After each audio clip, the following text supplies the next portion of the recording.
अब मैं आपको पाकिस्तान की मिस इन्फॉर्मेशन कैंपेन के बारे में अवगत कराऊंगी। पहला, पाकिस्तान ने यह क्लेम किया कि उसने अपने JF-17 से हमारे S-400 व ब्रह्मोस मिसाइल बेस को नुकसान पहुंचाया, जो कि बिल्कुल गलत है। दूसरा, उसका यह भी मिस इन्फॉर्मेशन कैंपेन था कि हमारी एयरफील्ड्स जो कि सिरसा, जम्मू, पठानकोट, बठिंडा, नलिया और भुज में हैं, ये उसका मिस इन्फॉर्मेशन भी बहुत गलत है। तीसरा, पाकिस्तान के मिस इन्फॉर्मेशन कैंपेन के मुताबिक हमारे एम्यूनिशन डम्प्स जो चंडीगढ़ और बियास में हैं उसका डैमेज हुआ, यह भी बिल्कुल गलत है। हमने आपको मॉर्निंग ब्रीफिंग में बताया था विथ फैक्ट्स एंड फिगर के साथ कि ये सारी चीज़ें बिल्कुल सही सलामत हैं।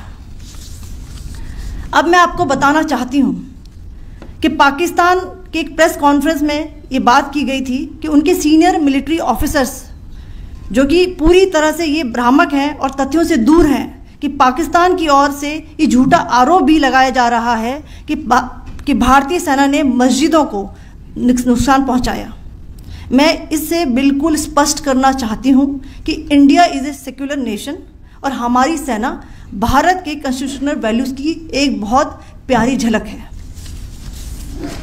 इंडियन आर्म्ड फोर्सेस ने पाकिस्तान को बहुत भारी नुकसान पहुंचाया, उनके मिलिट्री इंफ्रास्ट्रक्चर्स को, चाहे वो लैंड एसेट्स हों या फिर उनके एयर एसेट्स।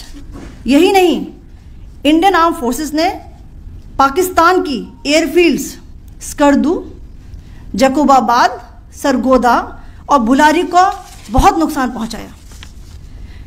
इसके अलावा पाकिस्तान के air defence system, radar system, उनको भी एयर स्पेस में अनटेनेबल किया। यह भी बताना चाहती हूं कि लाइन ऑफ कंट्रोल के पास पाकिस्तान के command and control logistic installations और उनके मिलिट्री इंफ्रास्ट्रक्चर्स, मिलिट्री पर्सनल्स का इतना भारी नुकसान हुआ कि पाकिस्तान की ऑफेंसिव व डिफेंसिव कैपेबिलिटी को नष्ट कर दिया गया। अंत में मैं फिर से ये बात दोहराना चाहूँगी, इंडियन आर्म फोर्सेस पूरी तरह से तैयार है, सतर्क है और भारत की संप्रभुता और अखंडता की रक्षा के लिए पूरी तरह से कमिटेड है। धन्यवाद। जय हिंद।